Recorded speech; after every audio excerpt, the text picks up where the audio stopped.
Hello friends, स्वागत है आपका हमारे यूट्यूब चैनल टेक्निकल एजुकेशन में। हम पढ़ रहे थे ट्रांसफार्मर में हमने पढ़ लिया था ट्रांसफार्मर कितने प्रकार के होते हैं, ट्रांसफार्मर में के कौन कौन से भाग होते हैं, ट्रांसफार्मर में कौन कौन से भाग और उसके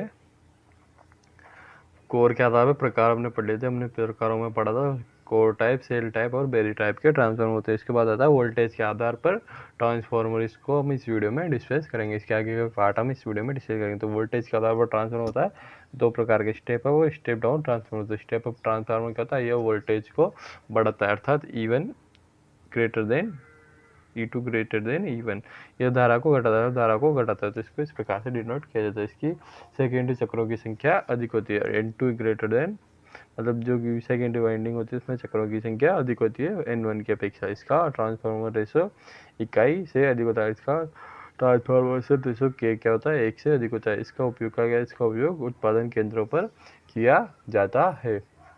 इसके बाद आता है स्टेप डाउन ट्रांसफार्मर। यह वोल्टेज को घटाता है। क्या करता है, वोल्टेज एकदम स्टेप अप का उल्टा होता है, वोल्टेज को क्या करता है, कम करता है। यह धारा को बढ़ाता है, धारा को क्या करता है, बढ़ाता है। इसकी सेकेंडरी में चक्रों की संख्या कम होती है, मतलब प्राइमरी में चक्रों की संख्या अधिक और सेकेंडरी में चक्रों की संख्या कम रखी जाती है। इसका ट्रांसफार्मर रेशो इकाई से कम होता है। इसका उपयोग वितरण प्रणाली में GSS मतलब ग्रिड सब स्टेशन पर किया जाता है। इसके बाद आता है व्यवसाय के आधार पर ट्रांसफार्मर। व्यवसाय के आधार पर ट्रांसफार्मर कितने प्रकार के होते हैं, वे भी दो प्रकार के होते हैं। व्यवसाय के आधार पर ट्रांसफार्मर का विभाजन पहला आता है पावर ट्रांसफार्मर। पावर ट्रांसफार्मर क्या होता है, शक्ति ट्रांसफार्मर। 500 किलो वोल्ट एम्पियर से अधिक क्षमता के ट्रांसफार्मर पावर ट्रांसफार्मर कहलाते हैं। इनका कार्य वोल्टेज को घटाना और बढ़ाना है। इसमें 3 फेज संबंध डेल्टा डेल्टा या स्टार डेल्टा प्रयोग में लिया जाता है। इसका उपयोग उत्पादन और ग्रिड सब स्टेशन पर किया जाता है। इसमें सेल प्रकार की कोर का उपयोग किया जाता है। इसका फ्लक्स घनत्व क्या होता है, इसका फ्लक्स घनत्व होता है 1.1 से 1.4 वेबर प्रति मीटर। तो फ्लक्स यहाँ से डायरेक्ट क्वेश्चन पूछा जाता है कि फ्लक्स घनत्व का मान कितना, तो 1.1 से लेकर 1.4 वेबर प्रति मीटर स्क्वायर, या फ्लक्स घनत्व का मात्रक वेबर प्रति मीटर स्क्वायर होता है। इसके बाद आता है वितरण ट्रांसफार्मर या डिस्ट्रीब्यूशन ट्रांसफार्मर। 500 किलो वोल्ट से कम क्षमता के ट्रांसफार्मर क्या कहलाते हैं, वितरण ट्रांसफार्मर कहलाते हैं। इसका उपयोग वोल्टेज को घटाना तथा घटाने में किया जाता है। और इसमें 3 फेज संबंध डेल्टा स्टार और स्टार डेल्टा होते हैं। डेल्टा को इस प्रकार से और स्टार को इस प्रकार से डिनोट किया जाता है, जैसे कि ये तो हो जाता है स्टार और ये हो जाता है डेल्टा। इसका उपयोग वितरण प्रणाली में किया जाता है। इसमें कोर प्रकार की कोर उपयोग में नहीं किया जाता है। इसका फ्लक्स घनत्व क्या था, 0.9 से लेके 1.1 वेबर तक इसका फ्लक्स घनत्व होता है। स्थापना है, मतलब इंस्टॉलेशन के आधार पर ट्रांसफार्मर का वर्गीकरण। स्थापना के आधार पर ट्रांसफार्मर होते हैं इंडोर और आउटडोर, अर्थात कमरे या टीन सेट के अंदर रखा जाने वाला ट्रांसफार्मर क्या कहलाता है, इंडोर ट्रांसफार्मर कहलाता है। इसका उपयोग क्या किया जाता है, औद्योगिक क्षेत्रों में या विद्यालयों में इनका उपयोग किया जाता है। इसके बाद होता है आउटडोर ट्रांसफार्मर। खुले स्थान पर रखा जाने वाला ट्रांसफार्मर क्या कहलाता है, आउटडोर ट्रांसफार्मर कहलाता है। इसका उपयोग वितरण प्रणाली में किया जाता है, अर्थात वितरण प्रणाली डिस्ट्रीब्यूशन सिस्टम में इसका उपयोग किया जाता है। इसके बाद होता है आउटपुट के आधार पर ट्रांसफार्मर। तो आउटपुट के आधार पर ट्रांसफार्मर कितने प्रकार के होते हैं, आउटपुट के आधार पर ट्रांसफार्मर भी निम्न प्रकार के होते हैं। ऑटो ट्रांसफार्मर क्या होता है, सिंगल वाइंडिंग वाला ट्रांसफार्मर ऑटो ट्रांसफार्मर कहलाता है, जिसमें एक ही वाइंडिंग प्रयोग में लिया जाता है। प्राइमरी वाइंडिंग नहीं होती, इसमें सेकेंडरी वाइंडिंग प्रयोग में नहीं ली जाती, इसे ऑटो ट्रांसफार्मर कहलाते हैं। यह ट्रांसफार्मर स्व प्रेरण या सेल्फ इंडक्शन के सिद्धांत पर कार्य करता है। इस ट्रांसफार्मर में तांबे की आवश्यकता कम होती है। इस ट्रांसफार्मर में टोराइल प्रकार की कोर उपयोग में ली जाती है। तो डायरेक्टली क्वेश्चन पूछ लिया जाता है कि ऑटो ट्रांसफार्मर में कौन सी क्रोड उपयोग में ली जाती है, तो टोराइल प्रकार की इसमें क्रोड उपयोग में ली जाती है। इसके बाद आता है इसका उपयोग कम वोल्टेज परिवर्तन के लिए किया जाता है, अर्थात कम वोल्टेज का परिवर्तन करने के लिए ऑटो ट्रांसफार्मर का उपयोग किया जाता है। ट्रांसमिशन लाइनों में होने वाले वोल्टेज ड्रॉप को पूरा करने के लिए बूस्टर के रूप में भी ऑटो ट्रांसफार्मर का उपयोग किया जाता है। 3 फेज इंडक्शन मोटर को स्टार्ट करने में भी ऑटो ट्रांसफार्मर का उपयोग किया जाता है, और ट्यूबलाइट प्रकाश करने में इसका ऑटो ट्रांसफार्मर का उपयोग किया जाता है।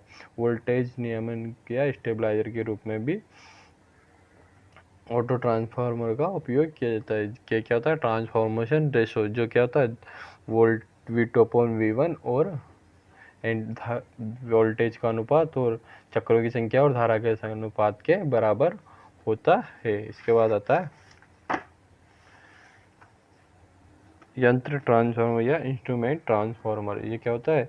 इसका उपयोग उच्च वोल्टेज और उच्च धारा को मापने के लिए किया जाता है। यंत्र ट्रांसफार्मर कितना होता है? दो प्रकार के होते हैं, करंट ट्रांसफार्मर और पोटेंशियल ट्रांसफार्मर, जैसे धारा ट्रांसफार्मर और विभव ट्रांसफार्मर। करंट ट्रांसफार्मर और धारा ट्रांसफार्मर को हम एक सारणी की सहायता से इनमें अंतरों को समझेंगे। तो स्टार्ट करते हैं। हम करंट पहले पढ़ते हैं करंट ट्रांसफार्मर, और उसके बाद पढ़ेंगे हम पोटेंशियल ट्रांसफार्मर। तो करंट ट्रांसफार्मर क्या होता है?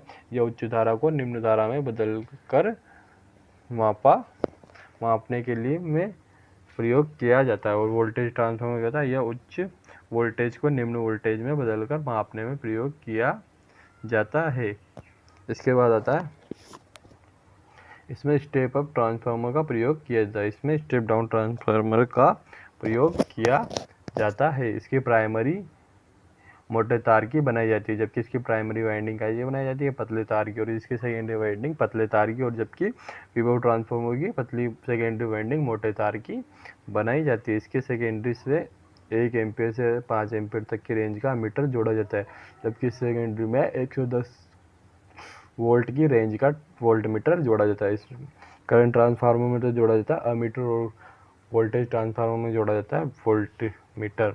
इसके बाद होता है करंट ट्रांसफार्मर की क्षमता वोल्ट मीटर एम्पियर में नापी जाती है, और इसके भी विभव ट्रांसफार्मर की भी क्षमता वोल्ट एम्पियर में नापी जाती है। इसकी क्षमता वोल्ट एम्पियर में व्यक्त की जाती है। इसके सेकेंडरी वाइंडिंग को सदैव अर्थ या भू संपर्कित किया जाता है। वोल्टेज रेगुलेशन या वोल्टता नियमन। ट्रांसफार्मर की सेकेंडरी वाइंडिंग में नो लोड और फुल लोड पर वोल्टेज में होने वाला प्रतिशत में परिवर्तन वोल्टता नियमन कहलाता है। यह परिवर्तन प्रतिरोध व प्रतिघात के कारण होता है। अर्थात जो ट्रांसफार्मर की सेकेंडरी वाइंडिंग होती है उसमें नो लोड ट्रांसफार्मर पर अगर कोई भी सप्लाई या लोड नहीं लगने पर जो फुल लोड पर वोल्टेज में जो परिवर्तन या प्रतिशत परिवर्तन या 100 पर जो परिवर्तन होता है उसे क्या कहते हैं? अपन वोल्टेज नियमन कहते हैं। यह परिवर्तन प्रतिरोध और प्रतिघात के कारण होता है। ट्रांसफार्मर का वोल्टता नियमन जितना कम होगा ट्रांसफार्मर उतना ही अच्छा होता है। वोल्टता नियमन शक्ति गुणांक पर निर्भर करता है। शून्य वोल्टता नियमन अग्रगामी शक्ति गुणक पर प्राप्त होता है। अधिकतम वोल्टता नियमन पश्चिमगामी शक्ति गुणक पर प्राप्त होता है। वोल्टेज रेगुलेशन या V/R बराबर, इसको शॉर्ट में लिखते हैं अपन VR बराबर VNL minus VFL upon VNL, अर्थात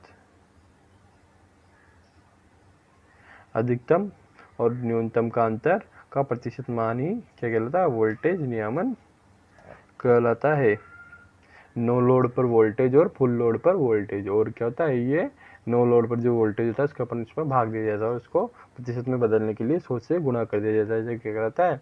उतार नियम या निम्नतम मान कहलाता है। इसके बाद आता है इसी प्रकार से वोल्टेज नियम क्या होता है? फुल लोड और नो लोड में अंतर होने पर चढ़ाव में जो फुल लोड का भाग दे दिया जाता है तो वो क्या कहलाता है?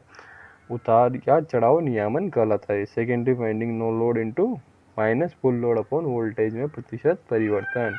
इसके बाद नो लोड पर ट्रांसफार्मर। नो लोड पर प्राइमरी वाइंडिंग में अल्प धारा 2 से 5% तक प्रवाहित होती है। इस धारा को दो भागों में बांटा गया है। कौन कौन सी धारा होती है? चुंबकन धारा और क्रियाशील धारा। तो पढ़ते हैं अपन चुंबकन धारा। चुंबकन धारा क्या होती है? इसके कारण कोर में फ्लक्स में उत्पन्न होता है, फ्लक्स में परिवर्तन होता है, जिस कोर में क्या होता है? फ्लक्स उत्पन्न होता है, जिसमें इसमें धारा वोल्टेज से 90 डिग्री पीछे रह जाती है। चुंबकन धारा कहलाती है। और क्रियाशील धारा क्या होती है? इसमें बहु धारा व हिस्टैरिसीस हानियों को शक्ति मिलती है, लेकिन इसमें धारा व वोल्टेज साथ साथ होते हैं। इसमें क्या होता है? चुंबकन धारा में 90 डिग्री पीछे हो जाती है और इसमें साथ साथ रहते हैं। और नो लोड पर ट्रांसफार्मर क्या होता है?